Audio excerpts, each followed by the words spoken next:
Welcome back to Divine Digital. Last time we explored Christians' initial reactions to computers and the internet.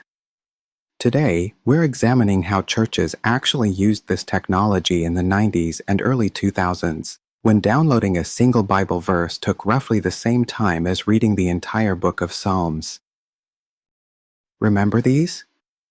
By 1995, progressive churches were probably announcing their new electronic mail addresses right next to fax numbers in these tree-killing monstrosities.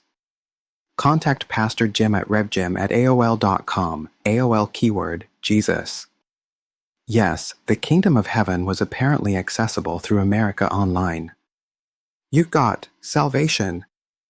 Nothing said relevant and contemporary like an auto-playing MIDI version of Amazing Grace and a flaming animated cross that took 45 seconds to load. The prayer chain, a church tradition older than potluck casseroles, found new life online. Suddenly, Sister Bertha could alert the entire congregation about Brother Bob's ingrown toenail with a single click. Urgent prayer needed, Bob's left big toe, specifically the outer edge. Doctor says it's the worst case he's seen in southeast Wisconsin. Forward to everyone you know.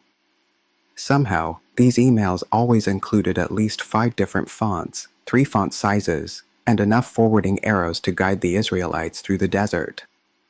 Churches also experimented with online fellowship, chat rooms where Christians could discuss deep theological matters, or more commonly, argue about whether drums belong in worship while using an excessive amount of emoticons.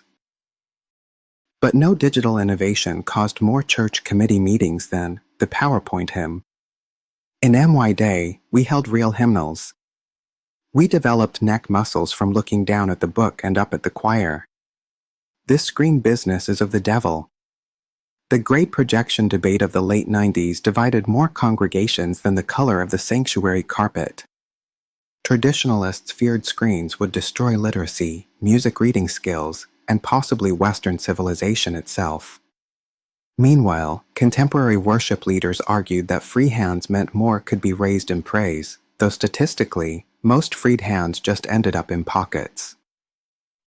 By the early 2000s, digital tools had become ministry standards. Church websites evolved from pixelated eyesores to slightly less pixelated eyesores.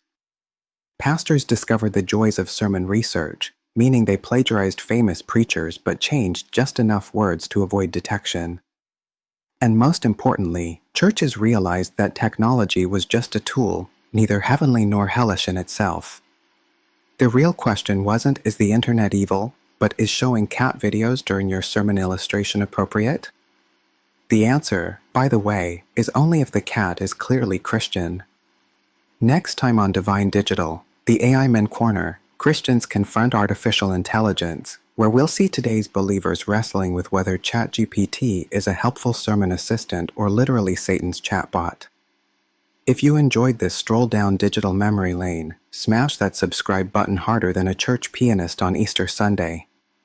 Leave a comment about your most ridiculous church technology experience, and join us next time